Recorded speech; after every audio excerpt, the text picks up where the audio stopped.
महाराष्ट्र वीज नियामक आयोगाकडून महावितरणाने केलेल्या वीज दर कपातीला तात्पुरती स्थगिती। महावितरणाकडून महाराष्ट्र वीज नियामक आयोगाकडे याचिका दाखल।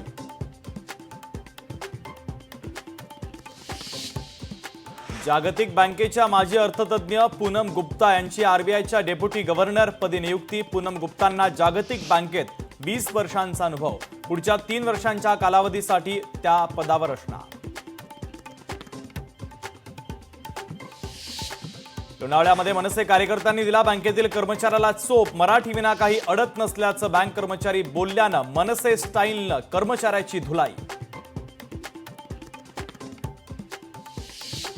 धुळे शहरामध्ये वादळी वाऱ्यासह अवकाळी पावसाची हजेरी। अचानक पाऊस आल्याने नागरिकांची तारांबळ। वादळी वाऱ्यामुळे काही घरांचे पत्रे देखील उडाले।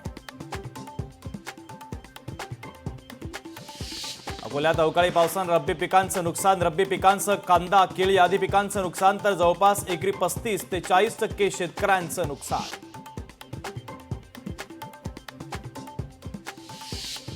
मुंबईतील एसआरएच्या विविध प्रश्नांसंदर्भात मनसेचा उद्या मोर्चा। उद्या सकाळी 11 वाजता एसआरए कार्यालय येथे मोर्चा।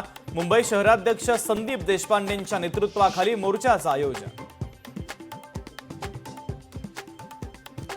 गोदावरी प्रदूषणाच्या मुद्द्यावर हिंदू संघटना आक्रमक। नाशिकच्या प्रशासनानं तात्काळ गोदावरी स्वच्छतेसाठी उपाययोजना करा, अन्यथा तीव्र स्वरूपाचं आंदोलन करू, हिंदू संघटनेचा इशारा।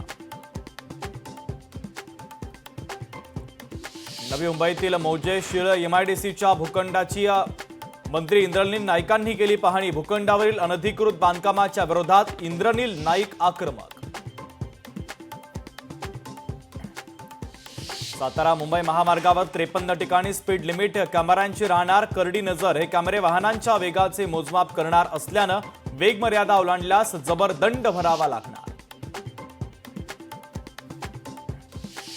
नाशिकमध्ये अवघ्या 1 रुपयासाठी एकाची हत्या। 10 रुपयांचं सिगारेट 11 रुपयाला विकलं म्हणून वाद। जाब विचारणाऱ्या ग्राहकाला टपरी मालकानं केली मारहाण। मारहाणीत ग्राहकाचा मृत्यू।